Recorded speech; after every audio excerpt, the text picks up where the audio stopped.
CM ಎದುರಾಳಿಗಳಿಗೆ ನಡುಕ ಉಂಟು ಮಾಡುವಂತಹ ಸ್ಟೋರಿ ಇದು. ಸಿಎಂ ಆಪ್ತರಿಗೆ ಅಭಿಮಾನಿಗಳಿಗೆ ಖುಷಿ ತರುವಂತಹ ಸ್ಟೋರಿ ಇದು. ಸಿದ್ದು ಚುನಾವಣೆಯಲ್ಲಿ ಸ್ಪರ್ಧೆ ಮಾಡಲ್ಲ, ಅವರ ರಾಜಕೀಯ ಅಂತ್ಯ.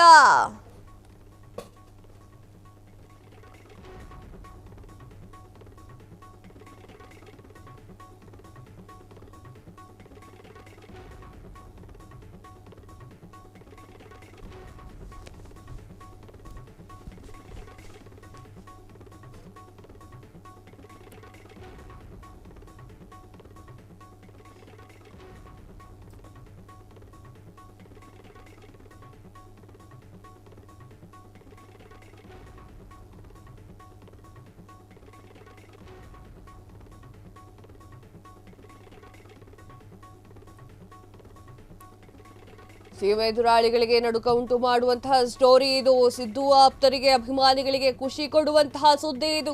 ಸಿದ್ದು ಚುನಾವಣೆಗೆ ಸ್ಪರ್ಧೆ ಮಾಡಲ್ಲ, ಅವರ ರಾಜಕೀಯ ಅಂತ್ಯ. ಈ ಹಿಂದೆ ಮಾತನಾಡಿಕೊಳ್ಳುತ್ತಿದ್ದವರಿಗೆ ಶಾಕ್ ಕೊಟ್ಟಿರುವಂತಹ ಬೈರತಿ ಸುರೇಶ್.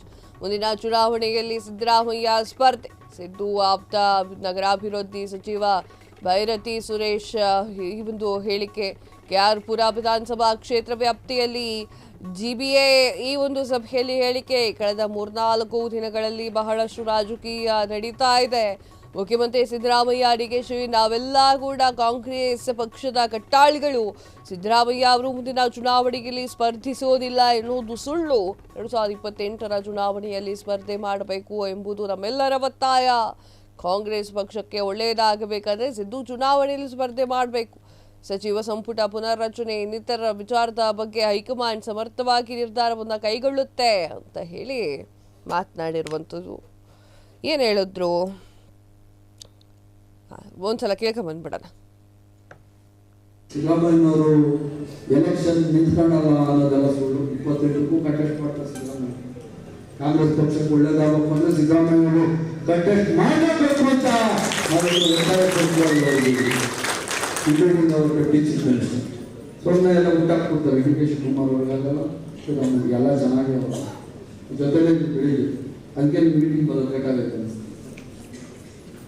ಅದರಿಂದ ಮುಖ್ಯಮಂತ್ರಿ ಯಾರಾಗಬೇಕು, ಉಪಮುಖ್ಯಮಂತ್ರಿ ಯಾರಾಗಬೇಕು, ಪಕ್ಷದ ಅಧ್ಯಕ್ಷ ಯಾರಾಗಬೇಕು ಅನ್ನೋದು ಹೈಕಮಾಂಡ್ ತೀರ್ಮಾನ ಮಾಡಿ. ನಮ್ಮ ಮಟ್ಟದಲ್ಲಿ ಏನಾಗಲ್ಲ. ಸಿದ್ದರಾಮಯ್ಯ ಸಾಹೇಬರಾಗಲಿ, ಡಿಕೆ ಶಿವಕುಮಾರ್ ಅವರಾಗಲಿ, ನಮ್ಮ ACC ಅಧ್ಯಕ್ಷರಾದ ಖರ್ಗೆ ಸಾಹೇಬ್ರ ಲೀಡರ್ಶಿಪ್ ಇದೆ. ಅದರ ಮೇಲು ನಾಯಕರು ನಮ್ಮ ರಾಜ್ಯದಲ್ಲಿದ್ದಾರೆ. ರಾಹುಲ್ ಗಾಂಧಿ ಸಾಹೇಬ್ ಇದ್ದಾರೆ, ವೇಣುಗೋಪಾಲ್ ಅವರಿದ್ದಾರೆ, ಸುಜಾವ್ ಅವರಿದ್ದಾರೆ. ಇವರೆಲ್ಲರೂ ತೀರ್ಮಾನ ಮಾಡ್ತಾರೆ. ಕಾರ್ಯಕರ್ತರಲ್ಲಿ ಒಂದಾಗಬೇಡ ಅಂತ ನಾನು ಹೇಳಕ್ಕೆ ಯಾರು ಮುಖ್ಯಮಂತ್ರಿ ಆಗ್ತಾರೆ, ಯಾವ ಮುಖ್ಯಮಂತ್ರಿ ಆಗ್ತಾರೆ ಎಲ್ಲ ಹೈಕಮಾಂಡ್ ತೀರ್ಮಾನ ಮಾಡ್ತಾರೆ. ಸಿದ್ದರಾಮಯ್ಯನವರು ಎಲೆಕ್ಷನ್ ನಿಂತ್ಕೊಳ್ಳಲ್ಲ ಅನ್ನೋದೆಲ್ಲ ಸುಳ್ಳು. 28ಕ್ಕೂ ಕಂಟೆಸ್ಟ್ ಮಾಡ್ತಾರೆ ಸಿದ್ದರಾಮಯ್ಯ. ಕಾಂಗ್ರೆಸ್ ಪಕ್ಷಕ್ಕೆ ಒಳ್ಳೇದಾಗಬೇಕು ಅಂದ್ರೆ ಸಿದ್ದರಾಮಯ್ಯನವರು ಕಂಟೆಸ್ಟ್ ಮಾಡಬೇಕು ಅಂತ ಟೀಚಿಂಗ್ ಮಿನಿಸ್ಟರ್ ಸುಮ್ಮನೆ ಎಲ್ಲ ಊಟಾಕ್ಬಿಡ್ತಾರೆ. ಡಿಕೆ ಕುಮಾರ್ ಅವರಿಗೆಲ್ಲ ನಮಗೆಲ್ಲ ಚೆನ್ನಾಗಿ ಜೊತೆಲೇ ಬೆಳೀಲಿ, ಅದಕ್ಕೆ ಮೀಟಿಂಗ್ ಬರಬೇಕಾಗೈತೆ ಅನಿಸ್ತು. ಅದರಿಂದ ಮುಖ್ಯಮಂತ್ರಿ ಯಾರಾಗಬೇಕು, ಉಪಮುಖ್ಯಮಂತ್ರಿ ಯಾರಾಗಬೇಕು, ಪಕ್ಷದ ಅಧ್ಯಕ್ಷ ಯಾರಾಗಬೇಕು ಅನ್ನೋದು ಹೈಕಮಾಂಡ್ ತೀರ್ಮಾನ ಮಾಡಿ. ನಮ್ಮ ಮಟ್ಟದಲ್ಲಿ ಏನಾಗಲ್ಲ. ಸಿದ್ದರಾಮಯ್ಯ ಸಾಹೇಬರಾಗಲಿ, ಡಿಕೆ ಶಿವಕುಮಾರ್ ಅವರಾಗಲಿ, ನಮ್ಮ ACC ಅಧ್ಯಕ್ಷರಾದ ಖರ್ಗೆ ಸಾಹೇಬ್ರ ಲೀಡರ್ಶಿಪ್ ಇದೆ. ಅದರ ಮೇಲು ನಾಯಕರು ನಮ್ಮ ರಾಜ್ಯದಲ್ಲಿದ್ದಾರೆ. ರಾಹುಲ್ ಗಾಂಧಿ ಸಾಹೇಬ್ ಇದ್ದಾರೆ, ವೇಣುಗೋಪಾಲ್ ಅವರಿದ್ದಾರೆ, ಸುಜಾವ್ ಅವರಿದ್ದಾರೆ. ಇವರೆಲ್ಲರೂ ತೀರ್ಮಾನ ಮಾಡ್ತಾರೆ. ಕಾರ್ಯಕರ್ತರಲ್ಲಿ ಒಂದಾಗಬೇಡ ಅಂತ ನಾನು ಹೇಳಕ್ಕೆ ಯಾರು ಮುಖ್ಯಮಂತ್ರಿ ಆಗ್ತಾರೆ, ಯಾವ ಮುಖ್ಯಮಂತ್ರಿ ಆಗ್ತಾರೆ ಎಲ್ಲ ಹೈಕಮಾಂಡ್ ತೀರ್ಮಾನ ಮಾಡ್ತಾರೆ. ಸಿದ್ದರಾಮಯ್ಯನವರು ಎಲೆಕ್ಷನ್ ನಿಂತ್ಕೊಳ್ಳಲ್ಲ.